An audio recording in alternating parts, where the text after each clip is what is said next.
Sir last ಸರಿ season 10ನಲ್ಲಿ ಹಾಂ sir 10ನಲ್ಲಿ 10 ಓವರ್ಸ್ದು ಮತ್ತೆ ಆ ಥರ ಒಂದು ಪ್ಲಾನ್ ಮಾಡ್ಕೊಂಡಿದ್ರಿ. ಸೊ ಈ ಸರಿ ಬೇರೆ ಏನಾದ್ರು ಯುನಿಕ್ ಆಗಿ ನಡೆಯುತ್ತಾ ಅಥವಾ ಅದೇ ಕಂಟಿನ್ಯೂ ಆಗುತ್ತೆ ಸರ್? ಐ ಥಿಂಕ್ ನೀವು ಕೇಳಿರೋ ಪ್ರಶ್ನೆಗೆ the format of 20 overs divided into 2, I think it's a rare format which CCL has come out, and I think ತುಂಬ ಹೆಲ್ಪ್ ಆಗ್ತಾ ಇದೆ. ಅದು ಸ್ಟ್ರಾಟಜೈಸಿಂಗ್ ಮಾಡೋಕ್ಕೆ ಹೆಲ್ಪ್ ಆಗ್ತಾ ಇದೆ. ನನಗೆ ಪರ್ಸ್ನಲ್ ಆಗಿ ಫಾರ್ಮ್ಯಾಟ್ ತುಂಬ ಇಷ್ಟ ಆಗಿದೆ. ಏನಕ್ಕಂದರೆ ಈಕ್ವಿಟಿ ಇದೆ ಟೀಮಲ್ಲಿ.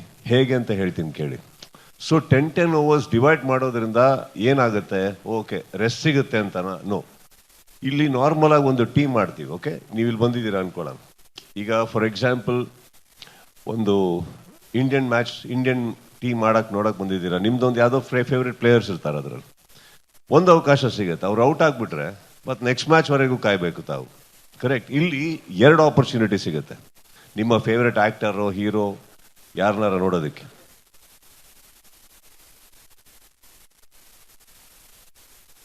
ಏನ್ ಗುರು? ಓಕೆ, ಇದರಲ್ಲಿ ಇನ್ನೊಂದು ಈಕ್ವಿಟಿ ಅಂತ ಏನಕ್ಕೆ ಹೇಳಿದೆ ಅಂದರೆ 11 ಜನದಲ್ಲಿ ಒಂದು 4ರಿಂದ 5 ಬ್ಯಾಟ್ಸ್ಮನ್ ಇಂಪಾರ್ಟೆಂಟು, ಒಂದು 3ರಿಂದ 4 ಬೌಲರ್ಸ್ ಇಂಪಾರ್ಟೆಂಟ್ ಆಗ್ತಾ ಇತ್ತು 20 overs ಫಾರ್ಮ್ಯಾಟಲ್ಲಿ. ಇದರಲ್ಲಿ ಹೇಗಿದೆ ಅಂದರೆ ಪ್ರತಿಯೊಬ್ಬರೂ ಇಂಪಾರ್ಟೆಂಟ್ ಆಗ್ತಾರೆ. ಹೇಗಂದರೆ ಫಸ್ಟ್ ಇನ್ನಿಂಗಲ್ಲಿ ಈಗ I don't know whether you are sure, I just explain the format right. ಒಂದು ಟೀಮಲ್ಲಿ 11 ಪ್ಲೇಯರ್ಸಲ್ಲಿ 7 ಜನ ಎ ಕ್ಯಾಟಗರಿ ಆಗಿರಬೇಕು, 4 ಜನ ಮಾತ್ರ ಬಿ ಕ್ಯಾಟಗರಿ ಆಡಕ್ಕೆ ಸಾಧ್ಯ. ಫಸ್ಟ್ ಇನ್ನಿಂಗ್ ಅಲ್ಲಿ ನಂಬರ್ 1, 2, 3 ಮೂರೂ ಎ ಕ್ಯಾಟಗರಿ ಆಗಿರಬೇಕು. ಅದಾದ್ಮೇಲೆ ಬಿ ಕ್ಯಾಟಗರಿ ಬರಕ್ಕೆ ಸಾಧ್ಯ. But at one particular time 2 B categories cannot bowl or bat together. There has to be 1 A category together. Okay,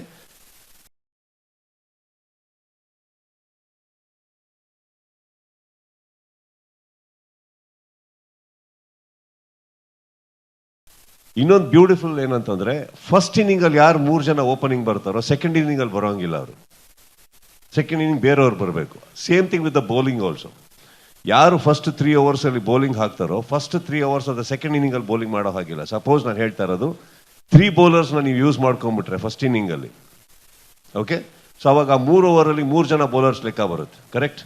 So those 3 bowlers cannot bowl in the first 3 overs of the second inning. So there is a huge competition here and a strategy. ನೀವು ಹೇಗೆ ಬಳಸ್ಕೋತೀರಾ ಒಬ್ಬ player. For example ನಾವು ಈಗ ರಾಜೀವ್ ಅನ್ಕೊಳ್ಳೋಣ. Okay, I am just taking his name. ಒಬ್ಬ tough hitter ಅಂದ ತಕ್ಷಣ second inning ಅವ್ರು ಓಪನ್ ಹೋಗಂಗಿಲ್ಲ. He has to come second inning ಅಲ್ಲಿ ಬೇರೆ ಆರ್ಡರ್ ಅಲ್ಲೇ ಬರಬೇಕು. ಸೊ ಅದು ಟ್ಯಾಕಿ ಇರುತ್ತೆ, ಸ್ಟ್ರಾಟಜೈಸ್ ಮಾಡಬೇಕಾಗುತ್ತೆ. ಅಂಡ್ ಇವಾಗ ಇಮ್ಯಾಜಿನ್ ಮಾಡ್ಕೊಳ್ಳಿ, bowlers if you run out of bowlers for example next silent ಆಗಿರೋ ಕೇಳಲಿ. Hello Mallika, silence please. ಈಗ ಸಪೋಸ್ ನಾನು ಹೇಳೋದು ಯಾವುದೋ ಒಂದು ಪೀಕ್ ಬಂತು ಬೌಲಿಂಗ್ ಅಲ್ಲಿ, ತುಂಬಾ ಟಫ್ ಸಿಚುವೇಶನ್ ಬಂದಾಗ ನಂದು 2 ಪ್ರೈಮ್ ಬೌಲರ್ಸ್ ಬಿ ಕ್ಯಾಟಗರಿ ಇದ್ದಾರೆ ಅನ್ಕೊಳ್ಳಿ. ಇಬ್ರು ಕೈಲಿ ಮಾಡ್ಸೋಕ್ಕಾಗಲ್ಲ. ನಾನು ಯಾರೋ ಒಬ್ಬ ಮಾಡಬೇಕು, ಇನ್ನೊಬ್ಬ ಎ ಕ್ಯಾಟಗರಿ ಮಾಡಲೇಬೇಕಾಗತ್ತೆ. So these are the things as a captain we need to hold in mind. And this ಒಂದು ಬೇರೆನೇ ಸ್ಟ್ರಾಟಜಿ ಬರುತ್ತೆ ಗೇಮ್ಸಲ್ಲಿ. ಆ್ಯಂಡ್ ಇದರಿಂದ ಏನಾಗ್ತಾ ಇದೆ ಅಂದರೆ ಪ್ರತಿಯೊಬ್ಬರೂ ನಮ್ಮ ಟೀಮಲ್ಲಿ ಇಂಪಾರ್ಟೆಂಟ್ ಆಗ್ತಾರೆ. ಈಗ ಇವ್ರ ಕೈಲಿ ಅವ್ರ ಕೈಲಿ ಇವ್ರು 3 ಜನ ಬೌಲರ್ ಸಾಕು, ಈ 3 ಜನ ಬ್ಯಾಟ್ಸ್ಮನ್ ಸಾಕು, ಆ ಥರ ಬರೋದಿಲ್ಲ. So it is very important. Everybody needs to practise. For example ನಿಮಗೆ ಹೇಳಿದೆ, ಫಸ್ಟ್ 3 ಯಾರು ಈ ಸತಿ ಬ್ಯಾಟಿಂಗ್ ಮಾಡಿರ್ತಾರೋ ಆ 3 ಅಲ್ಲಿ ಬರೋಂಗಿಲ್ಲ ಸೆಕೆಂಡ್ ಇನ್ನಿಂಗ್ ಅಂದರೆ ಆ 3 ಜನ ಯಾರು ಬೇಕಾರಾಗಿರ್ಬೋದಲ್ಲ. Again they have to practice. No, they have to practice equally and we have to give them the same importance. They have to have the same fitness. So I think this format is something which is giving an equity to all the players. So yaru nan sumne idini team alli anta ansak sadhya alla. Everybody I become very important.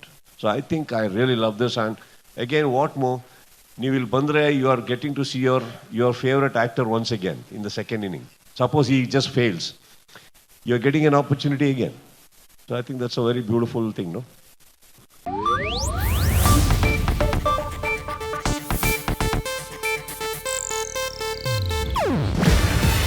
ಇದು Asianet news network ಪ್ರಸ್ತುತಿ.